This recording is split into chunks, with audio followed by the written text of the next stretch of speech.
اچھا تو یہ تو ناراسائی ہوگا.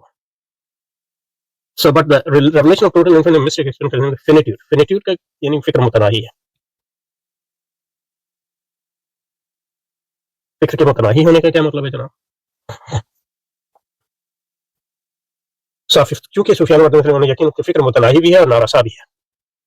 But the revelation of the total infinite and mystic experience convinced him of the finitude and inconclusive thought and drove him to draw a line on a cleavage between thought and intuition. اچھا تو متناہی کا اس میں کیا مطلب ہے؟ متناہی کا مطلب یہ لگ رہا ہے کہ متناہی معنوں میں کہ وہ غیر متناہی کا ادراک نہیں کر سکتی. متناہی کے ہم کوئی بھی معنی لیں اور غیر متناہی کی کوئی بھی معنی لیں، یعنی یہ ایک منطقی بات لگتی ہے کہ متناہی جو ہے غیر متناہی کا ادراک نہیں کر سکتے. اگر وہ متناہی جو ہے غیر متناہی کا ادراک کر لے تو وہ غیر متناہی نہیں رہے گا کم از کم اس پہلو میں، کیونکہ ایک لحاظ سے اس نے جو ہے اب ادراک کا بھی ہے کہ ادراک کلی کرتی ہے یا جزوی. اگر جزوی کرتی ہے تو ظاہر ہے پھر نارسائی تو قائم رہی، تو کلی ہی کرے گی جب جو ہے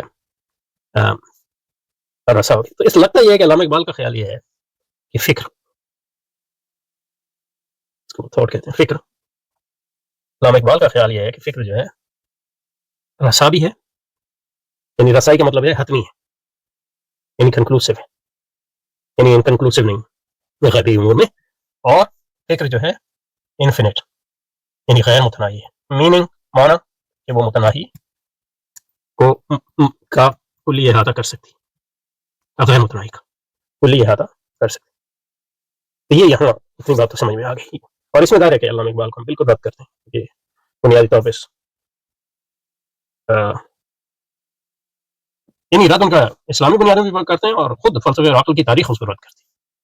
اب یہ کہنے کے بعد کہ امام غزالی جو ہے عقل کے دعووں کو غیر حتمی بھی سمجھتے ہیں، اور یہ بھی کہتے ہیں کہ عقل جو ہے غیر لامتناہی کا ادراک یا تو کر ہی نہیں سکتی، یا ادراک جو ہے وہ کلی ہوگا، جزوی نہیں ہوگا، حتمی. کیونکہ جب وہ حتمی نہیں ہوگا تو وہ کلی تو ہو ہی نہیں سکتا. اس پہلو سے اس کی اب وجوہات بیان کر رہے ہیں، اور وجوہات پہ آج تھوڑا سا یعنی اسٹارٹ کر شروع کر دیتے ہیں، لیکن اس کا یہ لمبا چلے گا. اور وجہ یہ بیان کر رہے ہیں کہ غزالی نے فکر اور وجدان میں نہ صرف یہ فرق کیا بلکہ ان کو متضاد چیزیں سمجھا.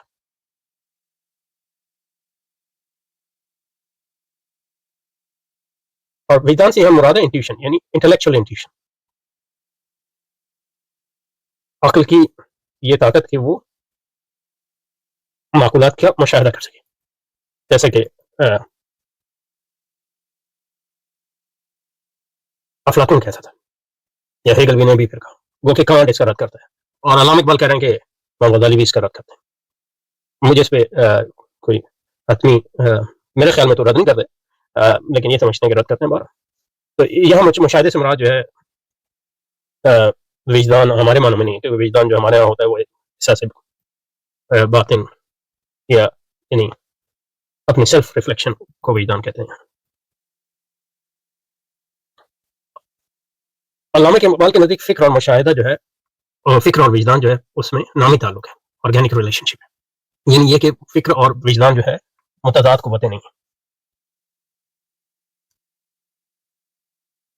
اور یہاں یہ پوری ہیگلیان چیز ہے، کیونکہ ہیگل یہاں کانٹ کا رد کر رہا ہے، کیونکہ کانٹ نے کہا کہ فکر جو ہے وہ چیزوں کا ادراک نہیں کرتی، وہ صرف چیزوں کو جن کا احساسات ادراک کرتے ہیں ان کی بنیاد پہ نتیجے نکالتی ہے، یا ان احساسات کی بنیاد پہ جو اطلاعات آتی ہیں ان کی ترتیب کرتی ہے. یہ لوگ کہہ رہے ہیں کہ فکر نہ صرف یہ کہ ترتیب کرتی ہے بلکہ اپنی وجدانی شکل میں یا انٹیوٹیو شکل میں ادراک بھی کرتی ہے. اور ہیگل کا اس کا پورا نظام ہے ایک. تو یہاں جو ہے وہ ہیگل سے متفق ہے علامہ اقبال، اور کہہ رہا ہے کہ امام غزالی اس حقیقت تک اس لیے نہیں پہنچ سکے کہ انہوں نے کانٹ کی طرح جو ہے فکر کے تنظیمی پہلو اور فکر کے ادراکی پہلو میں جو تعلق ہے اس کو نہیں پہچانا.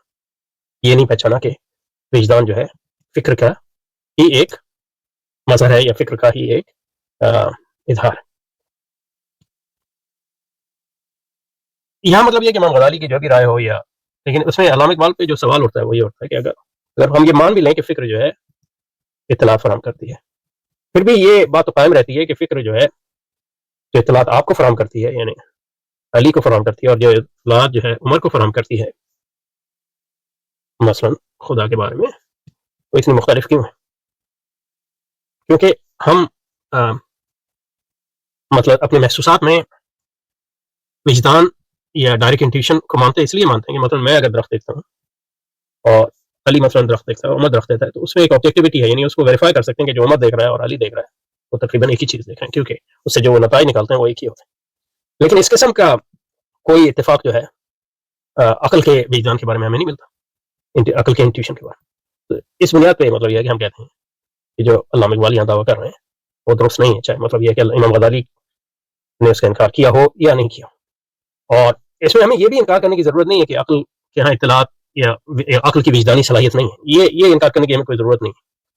جس چیز کا ہم انکار کر رہے ہیں اگر عقل کے یہاں وجدانی طاقت ہو بھی تو ہمارے پاس اس کا کوئی معروضی طریقہ نہیں ہے کہ ایک فرد کی عقل جو وجدانی معلومات حاصل کرتی ہے اور دوسرے شخص کی عقل جو وجدانی معلومات حاصل کرتی ہے ان کی معروضیت پر کوئی حتمی رائے قائم کر سکے. یہ اس کا انکار کر اور اس کا علامہ اقبال انکار نہیں کر سکتے کیونکہ یہ خود یعنی تاریخ فکر انسانی سے آیا ہے. یعنی فکر کی اپنی تحلیل سے تو آیا ہو یا نہ ہو تاریخ فکر انسانی اور جو نتائج پر پہنچی ہے اس سے ہاں یہ علامہ اقبال یہ کہہ سکتے ہیں کہ اب تک یہ ہوا لیکن یہ ضروری نہیں ہے کہ آگے بھی یہی ہو. تو ٹھیک ہے اس کو مان لیتے ہیں لیکن یہ کہ جو چیز کروڑوں سال سے نہیں ہوئی آپ یہ کہہ لیں کہ اب ہو جائے گی تو یہ ماننا پڑے گا کہ پھر انسان کی جو حیات ہے وہ اس میں ایک کھلی تغیر ہوگا. اور کیونکہ علامہ اقبال ارتقاء کے قائل ہیں وہ سمجھتے ہیں کہ انسان جو ہے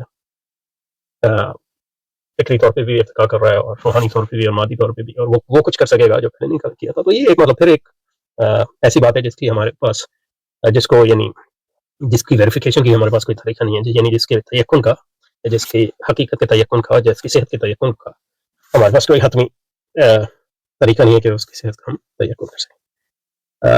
آگے اور کیا یہاں پہ رکھتے ہیں پھر اس کو جاری رکھیں گے. سبحانک اللہم وبحمدک نشہد ان لا الہ الا انت نستغفرک ونتوب الیک. صلی اللہ وسلم علی سیدنا محمد وعلى آله وصحبه وسلم برحمتك يا ارحم الراحمين. آمين آمين يا رب العالمين.